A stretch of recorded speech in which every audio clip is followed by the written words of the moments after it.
Hello, everyone. Welcome to the Passing Storm first ever audio commentary. My name is James Martin. I'm the writer and director and producer for the Passing Storm short film and will be hosting and voicing this audio commentary.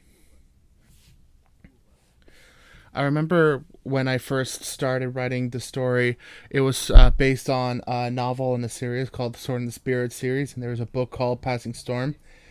And it was so tricky because first off, I had never written a book before. I never written a script and adapted from a book before. This is the first time I ever did such a thing. This was only back in film school, by the way. Back in 2014, 2015, I was working on this. And I remember the biggest challenge to writing this was taking a 50-page novel and I had to turn it into a 15-page script. One of the things I had to do because this was a student assignment at the time.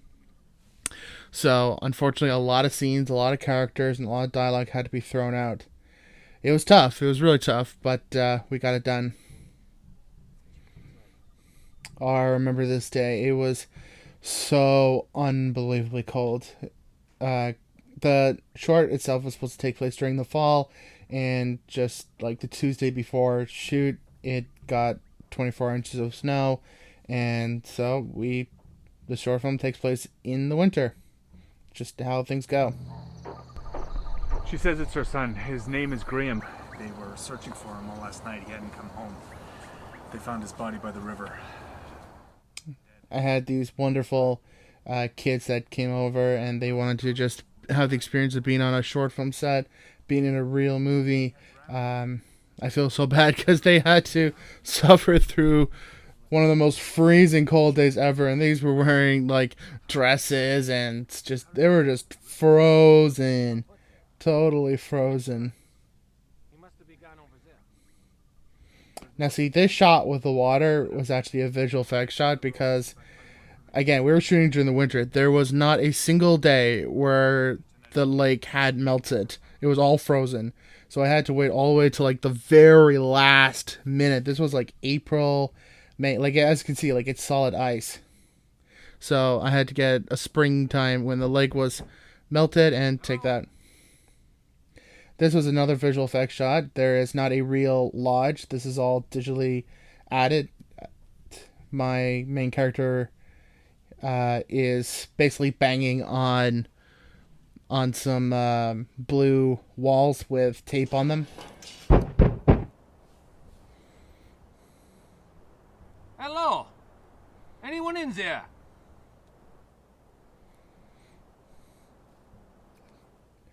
Just looking at blue walls with colored tape on them, yellow and red tape, and just imagining this is a real shed. Ah, yes. So many things to talk about.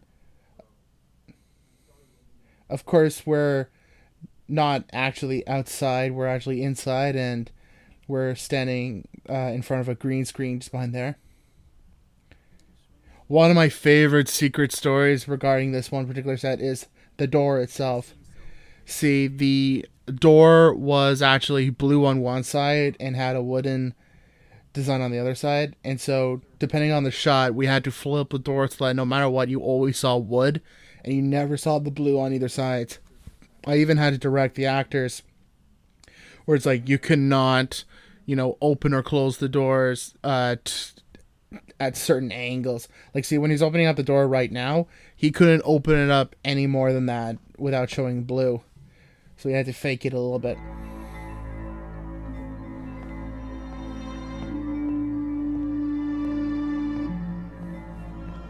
Special appearance of my younger brother, Micah.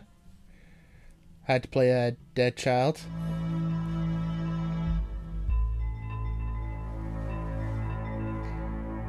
It's incredibly hard asking anyone, especially of an 8-year-old, to play dead. But he did a good job, I felt.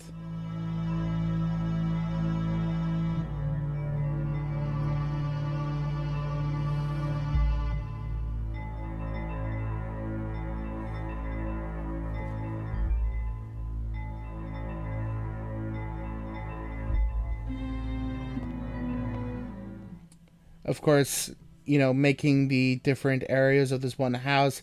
You utilize some areas with the wood, and you make a corner like this, and then you take the walls away, you make a different area of the house, and then you switch everything up again, and you make another area of the house. Please, can you please tell me what you noticed? Sir, Working with these two has been an absolute pleasure. Both of them were doing phenomenal work. Patrick and just everyone was just so amazing to work with. your son did not die from drowning. Da-da.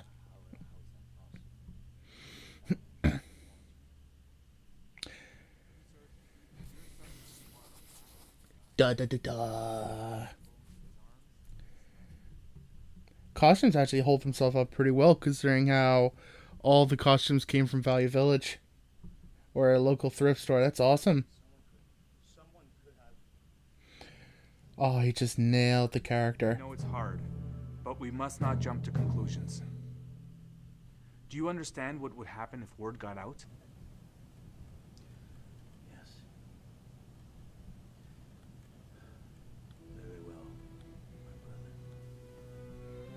brother. Please, find out whoever. The music is so interesting too. It's like a very low key mystery horror music, which was kind of cool considering how we're in medieval. And it just had to have that very subtle, mysterious feel to it. This one scene, another total painful set, because I didn't have my actors here at the same time. I can't remember why. I think one of the actors had to leave earlier than the other one. Oh, the tavern scene! Weird man confirmed the boy did not drown and stumbled upon a ghost house. I love this tavern because we shot this tavern. This was another set that we had to make up. Oh, here's Scott. Scott was amazing. But we basically had to create our own tavern. There's not a real tavern anywhere that was at the same period and had the same feel that I wanted. So I basically created my own set.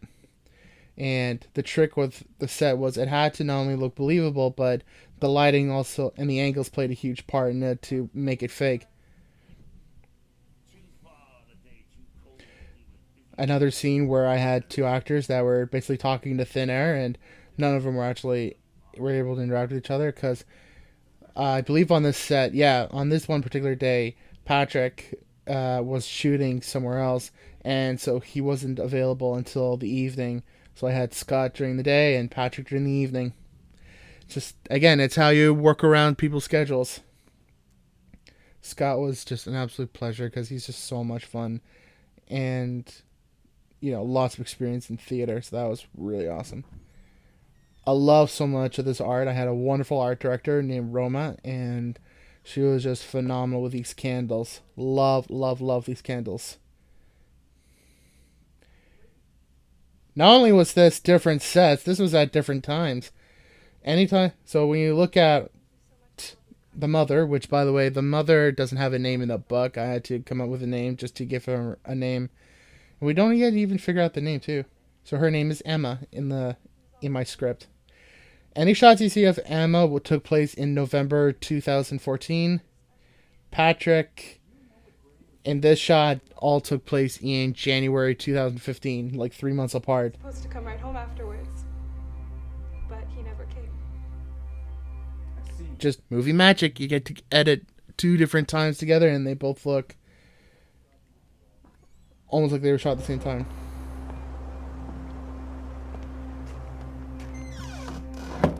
Squeaky doors. Another blue wall. Which I have to say, very convincing visual effects thanks to a buddy of mine, Mitchell Beaton. My favorite part in the entire short film.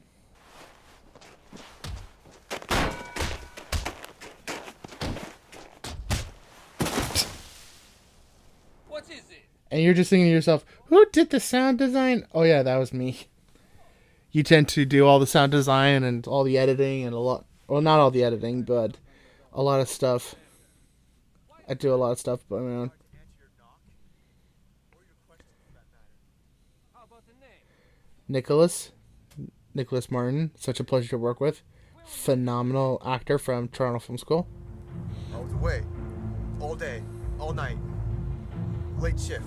What does a man so scared that he attacks a fellow man do for work? And we're gonna far south on the road. Why are you asking me all these questions? Myself and my mon ami are trying to figure out the death of a boy named Graham.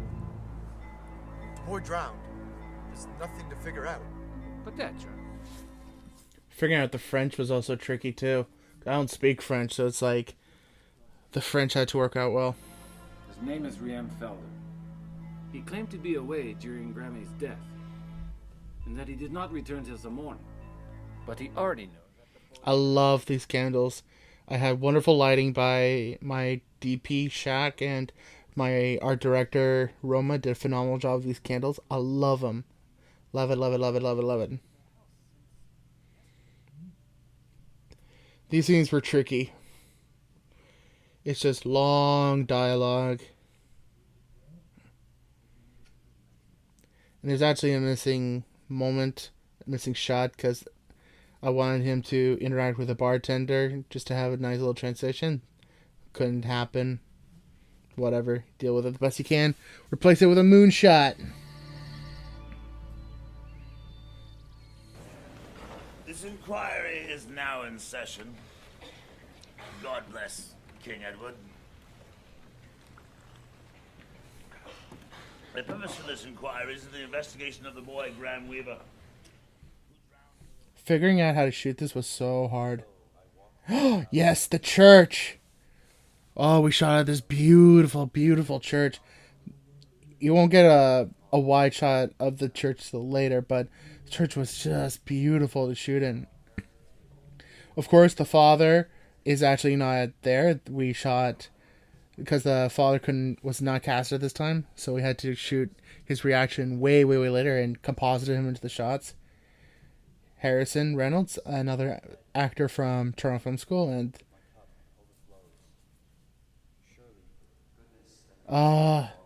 just looks so pretty. Figuring out how to shoot this scene was really difficult because, again, like, the idea was to try and make it feel like one big room, and it wasn't one big room. You know, and again, I had Patrick and Scott that were talking to each other on 2 different times of the day. One during the day, one during the evening. So hard. And trying to make this room look way bigger than what it already is. Monk, now a citizen of the land. You do not yet contain all the information regarding the death of the boy. Nonsense. I hardly think an ex-monk will have anything relevant to contribute. It makes me wonder how the performances would have interacted if I had both of them on set at the same time. Drowned. He died from a broken neck. We are still trying to figure that out. Boom. We shall suspend this inquiry temporarily while this new evidence is investigated. Innkeep, some ale if you would. Chasing! And of course, he's banging a blue wall, and they were in a green screen room. And this entire scene is on a green screen. Just phenomenal acting by all three. What happened? You had a friendly welcome from Monsieur Felder. Sir, there is an unsolved puzzle here. I believe you hold the missing pieces too. The reveal scene. Yes. Yes, I hit him. Self-protection. Now go away. Bertram is no threat or thief. This two could kill, no?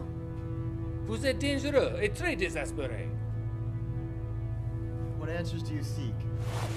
Graham, there's much we do not know, but what we do know. First, the boy's body was found in the water, but the boy did not drown. He died from a broken neck, and his body was...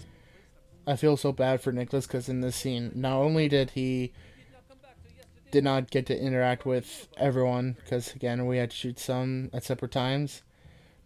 But he didn't have a whole shed to interact with. He was like in a very small corner of green screen. And it's like you can only sit in this green screen area. You can't stand, you can't walk around. That's very limited on an actor. Very, very limiting. But you know what? Considering all that, challenges aside, I think Nicholas did a phenomenal job with the character, and especially this monologue. Very, very tricky stuff. Very, very tricky. We taught him to drink and to steal, and every time he was hurt or running from the law, he sought me out. And I helped him. Figuring out this scene was also really difficult writing-wise because of the fact that there's just so much exposition. It's like I had to cut it down so much. Actually, originally I was even going to try and shoot some sort of behind-the-scenes B-roll that showed the accident. Unfortunately, I couldn't shoot the past stuff. The hoe. We fought for a while.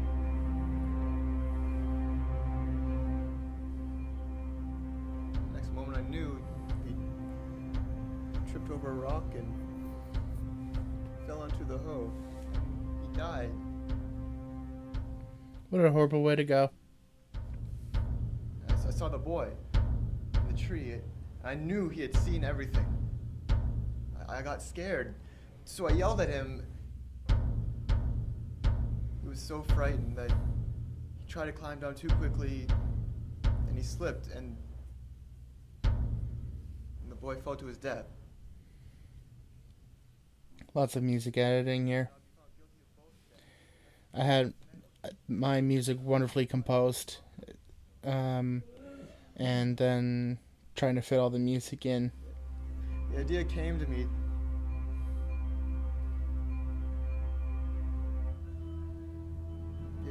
To hide the bodies,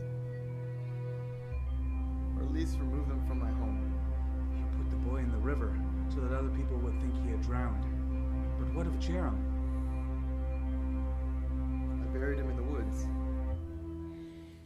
Buried him in the woods in frozen cold snow. Retrieve him when all was clear. Maybe get him buried at the church somewhere. I know not of what I was thinking. I behaved evilly, tried to cover my guilt. A lot of these lines are actually in the book, believe it or not. All these lines, I believe, were all in the book, including this one upcoming monologue. Yes, that church. Oh, so amazing.